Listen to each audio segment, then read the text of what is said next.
안녕하세요, 여러분. 혹시 태평천하라는 말 들어보셨어요?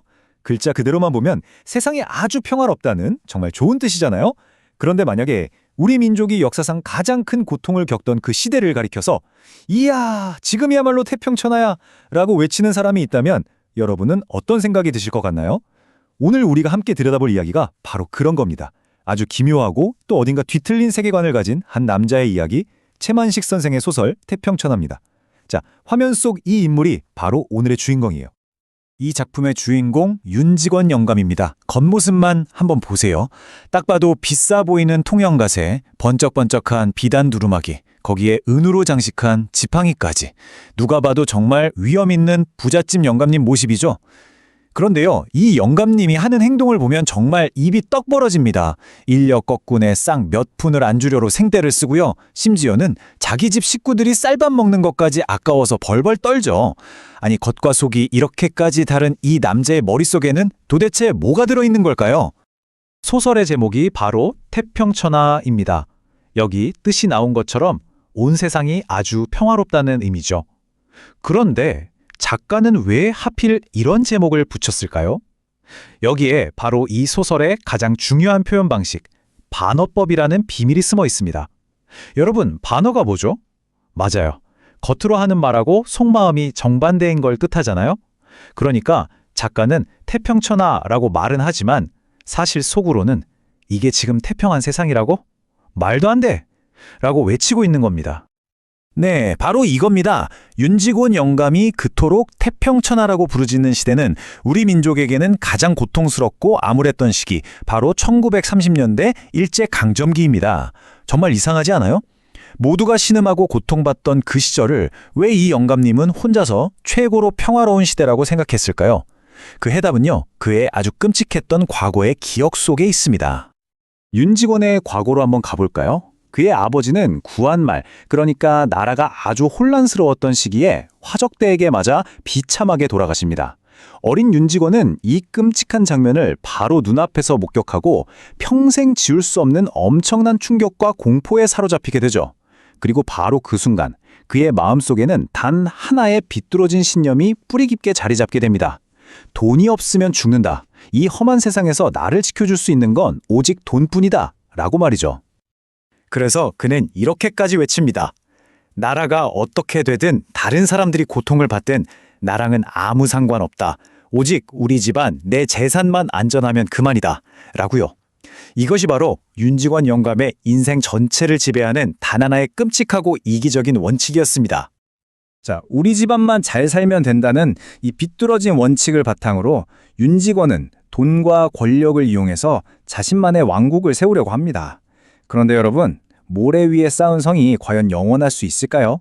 그의 왕국은 아이러니하게도 가장 가까운 곳에서부터 서서히 무너지기 시작합니다. 그의 가족들을 한번 볼까요? 아들인 윤창식은 노름에 빠져서 집안 재산을 축내고 있고요. 큰손자인 윤종수는 하는 일 없이 방탕한 생활만 하고 있죠.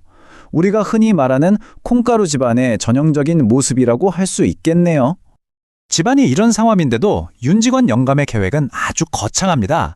바로 일제에 적극적으로 협력해서 손자들을 군수와 경찰서장으로 만드는 거예요. 이게 무슨 뜻이겠어요? 우리 민족을 억압하는 그 자리에 자기 손자들을 앉혀서 자기 재산을 지키는 든든한 방패로 삼겠다는 정말 기가 막힌 속셈인 거죠. 방탕한 큰손자는 이미 글렀다고 생각했고 그의 모든 기대와 희망은 동경에서 유학 중엔 똑똑한 작은 손자 종학에게 전부 쏠려 있었습니다. 그러던 어느 날이었습니다. 그가 공들여 쌓아올린 이 모든 계획과 희망을 한순간에 산산조각 내버리는 소식이 바로 이 얇은 전보 한 통으로 날아들게 됩니다. 그의 마지막 보루이자 유일한 희망이었던 그 손자 종학이가 사회주의 운동을 하다가 일본 경찰, 경시청에 체포되었다는 충격적인 내용이었죠. 여러분, 윤직원 영감에게 사회주의는 과연 어떤 의미였을까요? 가진 사람의 재산을 빼앗아서 가난한 사람들과 똑같이 나누자는 사상. 이건 그에게 평생의 악몽이었던, 자기 아버지를 죽이고 재산을 약탈했던 그 화적대와 똑같은 존재였던 겁니다. 가장 믿었던 손자가 바로 그 화적대가 되어보겠다는 사실에 그는 말로 표현할 수 없는 엄청난 충격과 배신감에 휩싸입니다. 그리고 마침내 그의 입에서 이 소설의 주제를 그대로 관통하는 우리 시대의 비극을 상징하는 그 유명한 절규가 터져 나오기 시작합니다. 그는 먼저 이렇게 말합니다. 과거의 그 혼란스러웠던 시절은 다 끝났다. 내 아버지를 죽게 만들었던 화적 때도 백성의 재산을 빼앗던 나쁜 관리도 없는 세상이 왔다. 라고요. 그리고 이어서 이렇게 외치죠. 거리를 봐라. 골목마다 일본 군사들이 쫙 깔려서 우리를 지켜주고 나라가 이렇게 안정되었으니 얼마나 좋은 세상이냐 라고요. 이 부분에서부터 그의 뒤틀린 현실 인식이 본격적으로 드러나기 시작하는 거죠. 바로 이겁니다. 일본 순사들이 지켜주니까 내 재산이 안전하고 그래서 이 세상은 너무나 고마운 세상이라는 거죠. 이것이 바로 윤직원 영감이 목 놓아 외치던 태평천하의 진짜 의미였습니다. 우리 민족의 아픔은 철저하게 외면한 채 오로지 자신의 재산을 보호해주느냐 마느냐를 기준으로 시대를 판단하는 그의 왜곡된 역사인식이 가장 적나라하게 드러나는 이 소설 최고의 명대사라고 할 수 있습니다. 결국 민족 전체의 고통은 눈 감아버리고 오직 자기 자신의 부와 안전만을 추구했던 윤직원 영감의 이기적인 왕국은 그가 가장 믿고 의지했던 손자에 의해 이렇게 허무하게 무너져 내리고 맙니다. 자, 여기까지가 윤직원 영감의 이야기입니다. 이 작품은 거의 80여 년 전의 이야기지만 오늘을 살고 있는 우리에게도 여전히 유효하고 또 아주 묵직한 질문들을 던지고 있습니다.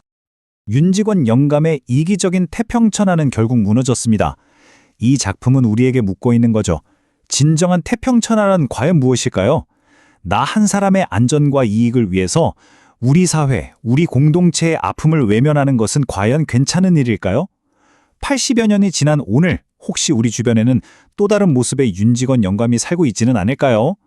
여러분이 이 소설을 직접 한번 읽어보면서 이 무거운 질문들에 대한 여러분만의 답을 찾아보는 시간에 꼭 가져보시길 바랍니다.